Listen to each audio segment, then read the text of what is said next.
bro. Yang chin bi rakanu ai punchi ma hing si da lukak daraba punchi duga ai ga sangam na bayaroi fana kan bani samtung na bu khona biki ngang biki du ta de lo de madam lu da hai chi ki bani ai na nang da lo biki de da biki de ho nu shi ja bai bu di kau tok tu na lao na ngơ ma gi wa khờ de lu tin lai ki ai nang yam ki jai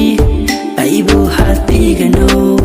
nang di viral day virus ni nang di shona re nang di mayam na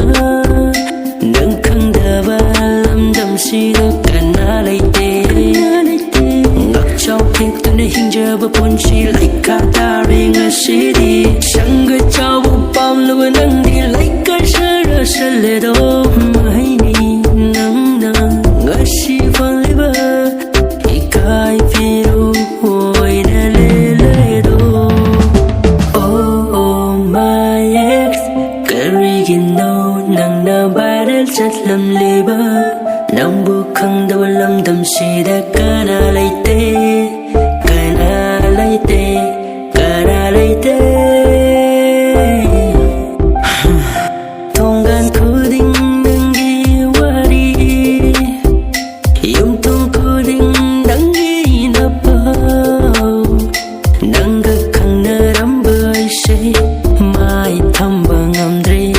nang bu ka ram le li ka re na ja ba di na te kai ki na che la ga sao muk nei hai ba du ta re do nang gi na pham da hai giờ khi ba đi na đi nang na khat li ma kai